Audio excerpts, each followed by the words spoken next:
Hey, good to be with you guys. Excited to be here as we continue in this series.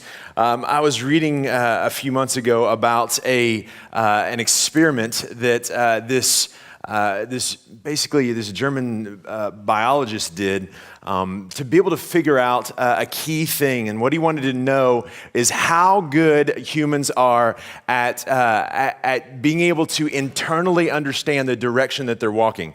And so that's very specific, but it came out in a journal called Current Biology. And basically, this guy did this massive study based upon really in various locations, in various circumstances, in various environments. What he wanted people to do was walk a straight line. And so there was all this stuff that he did from the forests of Germany to the deserts of the Sahara, and he collected all of this data on how good people are at walking straight lines. And the data says to us that we are very poor at walking in straight lines. Specifically in context, he basically reported that in any kind of moment where there's not something like the moon or the sun, right? These are basically the two things. If that's not present, we have almost no chance of being able to walk a straight line. And so intuitively, we know this, like when we hear about these stories of people that get lost in the woods and they walk, and then, they find that, they're only 100 meters away from their car or something like that. In fact, it's so bad that says when the sun goes down or when it's overcast, we tend to not be able to move more than about a quarter mile away from our original location, no matter how long we spend walking. Is that not ridiculous? They said this: if you blindfold someone and tell them to walk straight, they will not get any farther than 66 feet away from their original point. 66. They can walk for hours and not go more than 66 feet away from their original position. This is like science, but it's this crazy reality that really helps us to understand how bad we are at internally being able to navigate to destinations. And when we look at our text today, what Jesus does is effectively, in a spiritual sense, do the same thing in terms of helping us to have a compass that really what the sun and the moon does. And without those things, we're really bad. And what we see Jesus do today is really begin to help us to navigate some things that I'm sure as we begin to get into this, we begin to believe that we are so sure that we're going in the right direction. We're so sure that we can get there, and yet we are so poor sometimes at being able to recognize how to actually get to destinations in our life, especially when it comes to following Jesus. So what we're going to do is we're going to look in Luke 6. So if you have your copy of Scripture, you can turn with me, and we're just going to see what it looks like for us to explore this passage and understand what Jesus is actually doing.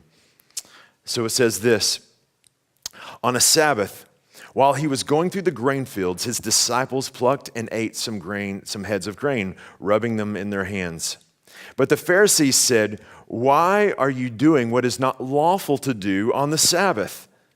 And Jesus answered them, "Have you not read what David did when he was hungry, and he and those who were with him, and how he entered the house of God and took and ate the bread of the presence, which is not lawful for anyone but the priest to eat, and also gave it to those with him? And he said to them, the Son of Man is Lord of the Sabbath." Here we go again on another Sabbath. He was entering the synagogue, and there was teaching, and a man was there whose right hand was withered. And the scribes and the Pharisees watched him to see whether he would heal on the Sabbath, so that they might find a reason to accuse him. But he knew their thoughts, and he said to the man with the withered hand, "Come and stand here." And he rose and he stood there. And Jesus said to them, "I ask you, is it lawful on the Sabbath to do good or to do harm, to save a life or to destroy it?" And after looking around at them, he said to them, "Stretch out your hand." And he did so, and his hand was restored. But they were filled with fury and discussed with one another what they might do to Jesus. So this is this passage that we see in Luke chapter 6. And it's one of the passages, I believe that if you're like me, I've just read across this. And I've really just kind of gone through this passage, not really stopped to be able to say what's going on here. Or when I stop to think about it, really I begin to get stuck into some rhythms of what life looks like and what is the Sabbath. And I think that's an important thing as we begin to say, okay, let's unpack what Jesus is saying in this context. We look back and we see that both of these stories, Luke is purposely putting them together in order for us to be able to understand some things. And the first thing he does is out of all the things that Jesus did, he begins to pull out the things of the Sabbath and for us to be able to understand what that means and ultimately why it leads to people getting furious about Jesus and the way that he interacts with the Sabbath, we need to know a little bit about this. We need to know a little bit about what's going on in this. And so the Sabbath, really this idea comes from the third commandment, as we see as one of the 10 commandments, that we are to keep the Sabbath holy. And this is one of those things that began to be put into the rhythm of the Israelites. And what would happen is they would take and kind of in the same way that God created the world, right? He did 6 days, and on the seventh day, he rested. They began to operate in that same kind of context.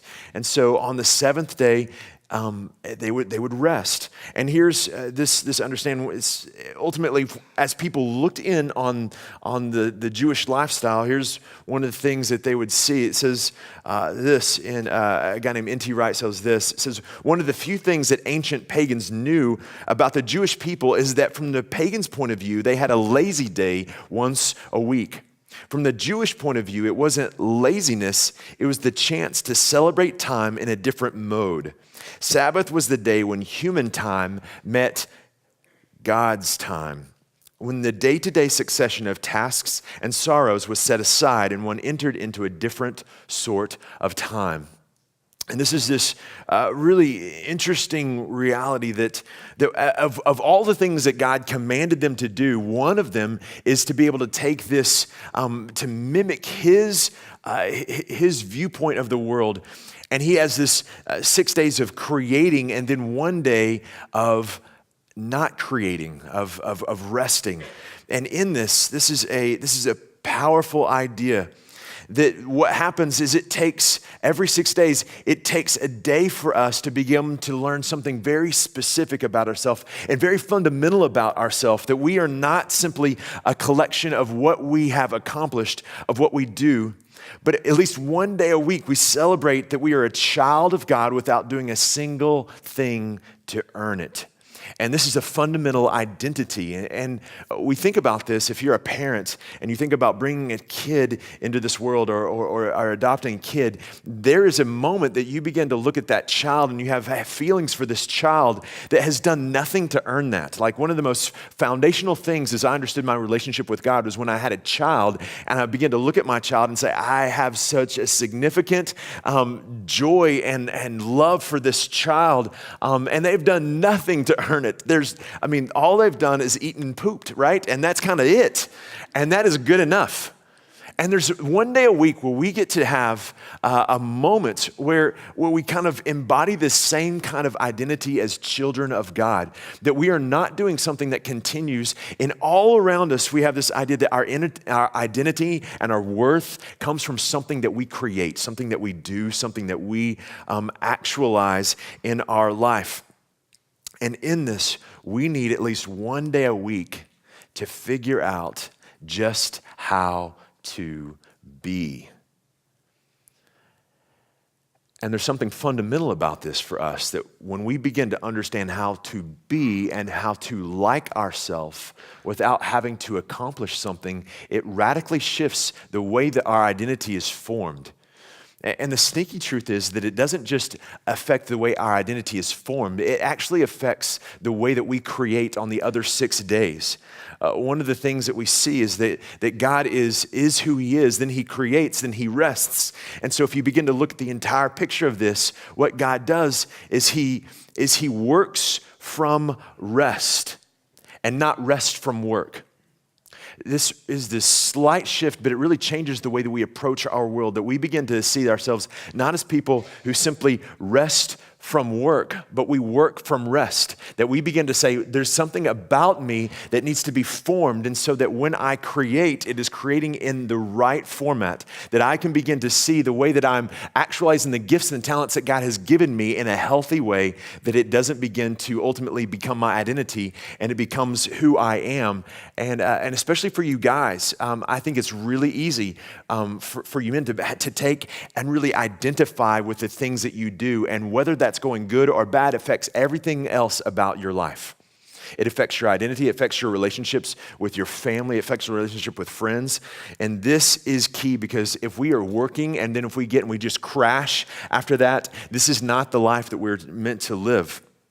And in this, again, the sneaky reality is that if we begin to see this idea of I need to rest so that I can work most effectively, we begin to work in an appropriate context. And now here's what I would say to you. We even begin to see the things that we create, we're creating out of health. And ultimately, I would say that the things that we create, we're better creators. Our work is more profound in this pathway. I believe that also, if we begin to work from rest, we find our identity in Christ, then what happens is this, we limit the capacity that we have to burn out, that we begin to have this thing where we recognize the priority of work in our life, and it is secondary to our identity in Christ. And this is one of the interesting things that we see in the Sabbath, and we see that it's put here. And I want us to just for a minute, just begin to say, hey, do I do that really well? Can I be without having to do? Can I really believe that Jesus loves me whether or not I accomplish anything? And if we can say yes to that, then that is a massive step forward in our ability to grow in our identity to Christ. And this is a massive theme throughout this. And this is one of the reasons that Luke is taking. He's doing some work on this, and to be able to look at it, because it's so profound. And yet, if we look in this text, the reality is as much as we need to understand that this is the background of something really good, what we begin to see Luke doing in this is going beyond this, that he's actually doing something that is more profound than that. He's taken and he is saying, as good as this is, Luke's goal is much bigger than simply altering the rhythms of our life or altering the way that we see our work and our creative endeavors in this world. Luke is trying to do something that is significant and is massive, and it affects everything in our life, not just the way that we live our life and the rhythms of this. And this is the great thing. As we look closely at this, what we begin to see is that Luke's intent in this is to present Jesus as the fulfillment to everything that is promised to us. Not just to give us more tips on how to live life. He's not just trying to say, hey, this might be just a helpful way for you to live, but Luke is saying, hey, this is Jesus who affects everything. And so what I want to do is just pull out a couple of these phrases for us, and for us to be able to understand them just a little bit. So we see in verse 5, it says this. It says, the Son of Man is Lord of the Sabbath. The Son of Man is Lord of the Sabbath. And why that is so key is that what we see is a radical shift and really what Jesus is doing and how he sees himself in this context. We also see, we go a little further, and it says, Jesus said to them, I ask you, is it lawful on the Sabbath to do good or harm, to save a life or destroy life? And what is going on there is he's taking this thing and he's radically altering it in a significant way to be able to point to something more than just the rhythm that was established all the way back to Moses, but something that is looking forward to the future and the significance. And so what he's saying is this, is I am the authority. I am the Lord. Everything revolves around me. I'm coming to this earth not just to help you to know how to live the Sabbath better, but to be able to understand that this is a radical reformation of what Jesus has come to do. And so in this, we just need to know that that Jesus is purposely, he's going against the Sabbath rules. He's taking and he's pushing against these Sabbath rules to be able to point to something. See, in this, what they would do is to make sure that this beautiful idea was actualized. They made sure that there was rules around this to be able to know what was work and what was rest. So for them to be able to say, okay, to make sure that we get this right, what we're going to do is we're going to form rules. And so they made 39 rules about really what defined work and what defined what rest was. And this went down to very specific things like how far you could walk on the Sabbath day. What you could do, what you could cook, all these things that began to say, hey, here's the framework. They effectively did this. They put like this box around this and began to say, hey, this is what, so that you don't have to actually think about this. All you have to do is figure out how to obey these rules. I mean, these rules went all the way down, not just to people, but animals. Animals had rules for the Sabbath. There's only so much you could do for your animals. It was that specific of an understanding. And so what Jesus does is he takes those rules and he begins to poke at them.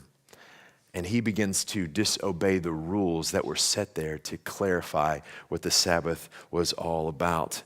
And in this, effectively, they create this box. And Jesus takes a sledgehammer to the box. And when Jesus takes a sledgehammer to the box, or specifically to the rules that have created the box around this idea of the Sabbath, around this idea of what it was intended to do all the way from the very beginning, it makes them furious, right? It causes this deep emotional reaction to this. And what we begin to see is Jesus, and Luke's trying to help us to understand Jesus isn't just trying to show a better way to live. He's trying to say, he is the fulfillment of everything. So in this, we're going to see this as we get further and further to Luke, but I want to just give you a taste of what Jesus is doing. As Jesus refers to himself, he refers to himself as the temple, right? And he refers to himself as the context where heaven and earth meet. And so I want you to get just this another idea that if the temple was the space, right? The temple was where God's sphere and the human sphere met. Like this was built, this is God's house. The equivalent was the Sabbath, which was the time where God's time and human time coincided. That Sabbath was to time what the temple was to space. I want you to get that Jesus comes into the world not just to help us to learn how to live a better Sabbath, or not just to clarify what the role of the temple is, and to be able to say, hey, here is the collision of heaven and earth. And Jesus is really clear about the collision of heaven and earth. It affects time, it affects space, it affects matter. Again, later on, what we begin to see is Jesus is Lord over matter. He heals the guy's hand. That Jesus is coming to provide his authority over all of these, over time, space, and matter. That nothing is not under his control. And this is such a powerful thing as we begin to see what it looks like to have Jesus in the box, and really what it looks like for people to create the rules around these things, whereby we can have, that it's possible to observe the Sabbath and completely miss the Lord of the Sabbath. That it's absolutely possible for us to do religious things and radically miss what is behind those things. That we would do things for the Lord, but actually miss the Lord in the process. That we would try to serve Jesus, but we would miss Jesus in the process. And this is where we are very poor at beginning to say, hey, I'm going to get from here to there. And oftentimes we walk in circles. And here's what Jesus does. He begins to help us understand what the difference was. That we don't reduce Jesus down to rules, but we begin to realize that Jesus is Lord, that we don't boil him down to slogans, but we begin to see foundationally that he is here to accomplish everything. That what we see is, it always goes back to Jesus as having radical authority, and Luke being able to say, here's what you have to know about Jesus. There's a radical authority that he has. I love the line that C.S. Lewis uses as he talks about in the Chronicles of Narnia. They begin to, as Aslan represents who God is, and being able to understand that this, who he is. It says this, is he a tame lion? And the response is, he's not a tame lion, but he is good. And I think oftentimes what we do is the same very thing, that we kind of spin in circles. What we think is we would rather have something that's tame, and we question the goodness of God. But we just think, hey, this is a tame thing. I've put all this stuff around. I have this box where God resides in my life. And as we look at this, I want us to get this reality, and I want us to understand, really there's two ways for us to see how we look at the intrusion of God in our life, and how do we have this understanding of what God gets and how this works. Because the vast majority of the world operates in this kind of way. It kind of looks like this. We call it bounded set and centered set. And so if we think about this, oftentimes there's this box. This box, in the same way that they put this, that we say, hey, these are the things where we're going to create rules. And these are the rules, and this is kind of this static place where we begin to say, hey, this is what it looks like. This is right behavior. And we do this right behavior, and this is defined as this is what makes you in or out. So this is what it looks like for you to operate in this. This is the 39 rules. This is all this stuff. And then if you break this, then you're outside of this, right? And so we do this to define who is in and who is out. But what happens is that when you're operating inside of this, right? When you're operating in this context, really what's going on is there's this desire to move out. There's this desire to say, okay, when there's a bounded set, we begin to push the boundaries of this. We begin to say, how far can I go? How far can I figure out how to push this? This is the natural progression of our heart. And so you begin to see they do these rules, and they say, okay, how far can I go? And they go to the very edge of that. But I want you to understand that Jesus comes in here and says, that's the exact opposite way for you to understand. Instead, we have this understanding of centered set. We have this understanding that it's not about creating the boundaries around this, but being able to say there's a dynamic relationship.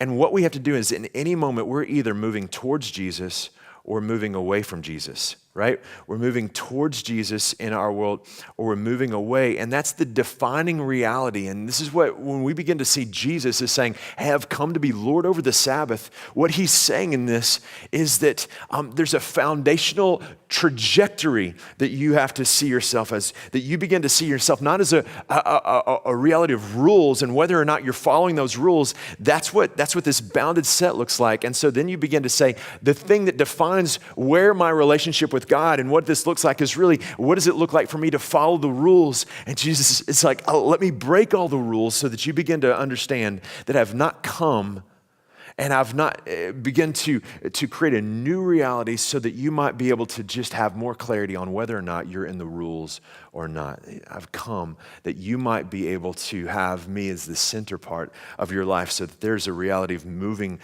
towards Jesus. And for us, I believe that we have to see ourselves in terms of the centered set, not the bounded set, because here's the reality. When we begin to see this and we begin to watch this, the desire of God in our life, it just radically changes. I remember growing up, we had a dog. It was a dachshund. It was a wiener dog, and we had this fence that we kept our dog in. And the desire for this dog, his name was Ginger, was to do whatever she could do to escape. And so she was bred for digging. And so we would always have our dog who was trying to get out of this fenced area, and she would dig under the fence. And so we would go on a hunt for Ginger. And so we would go from door to door, and we would figure out, hey, where's our dog? Where's our dog? Where's our dog? Right?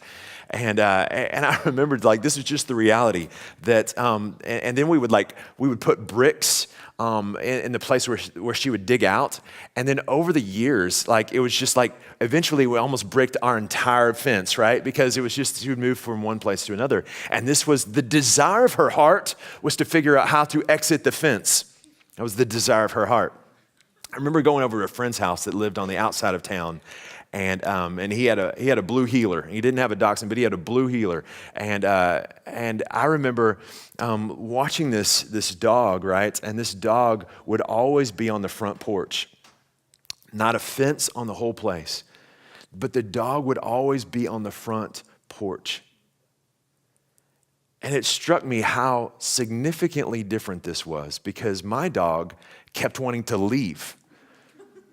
Their dog never wanted to leave. It was like the laziest dog ever. My dog was a hard-working leaving dog, right? It was doing whatever it could do to get out. That dog was a lazy dog, right? It just stayed on the porch. And why did it stay on the porch? Because all the options were open. But there was only one place that had food. And it always came back to the place that had food. And after exploring all of those options over and over, what it decided was that it's better to stay on the front porch where there's food than to try to go off. I was listening to someone talk about shepherds in Australia and the fact that there's no fences for most shepherds in Australia because there's such a limited supply of water. So, and someone asked, hey, why is there no fences? And I said, well, there's only one watering hole. Why would we spend our effort putting fences up when we always know that the sheep are going to come back to the place that they can get water? This is what Jesus is doing.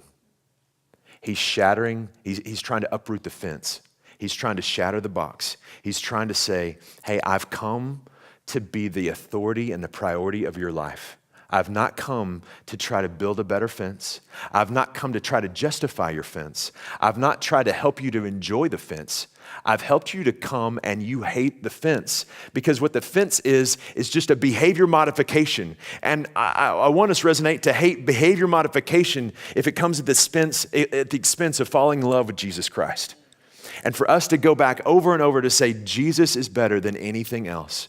And Jesus is the one that I want to come to. And what happens is you begin to have the laziness of the country dog instead of the city dog, right? And you begin to realize, why do I want to spend my time running after this job, running after this materialism, running after this relationship, running after all these things when I found my home, when I found that this is where all of my needs are met? And this is what Jesus has said, I've come to give you new life, new creation, new everything. No longer do the rules have to define you. You now can operate in a context where I allow you to feel what you're intended to feel as a child of God. I've come to heal, right? I'm the Lord of the Sabbath. And this is what Luke is saying. Hey, this is Jesus who is the authority on everything. And my desire is that we would begin to have these moments where we would, instead of trying to figure out how we get out of the fence, that we would begin to say, how do I run back to Jesus? And we would begin to operate in the centered set and not the bounded set. And so here's what, as we talk about this, here's what I want to ask us to do, is simply to do this, to reject these reducing the gospel to just these behaviors. And may we be people that begin to say, hey, it's got to be more than just behaviors. It's got to be more than just us trying to modify this, because at the end of the day, you're going to get so bored with Christianity. You're going to get so bored with a God and with Jesus who is simply just a pathway for your behavior modification. You're going to get so disgruntled with this idea of just trying to figure out how to do enough to please your heavenly Father. And our desire is for you to receive Jesus as Lord of everything, and for you to walk into that and begin to recognize that that is better than anything else, that we begin to have relationship over just religion, that we begin to realize that, that moving towards Jesus begins to give us more freedom, that God's purpose is to mend, restore, and heal. And that we begin to believe that. what I want to do is we have the privilege. Oftentimes, our site pastors are spread out all over our network, but because this weekend we brought everyone here to be able to kind of engage in this event, I want to invite a couple of our site pastors up, because I think that these are real things to talk about. How is it that we talk through making Jesus into the authority and what it looks like for him to be made authority? So I want to invite up Jacob Dahl and Craig Lovelace. Give them a hand.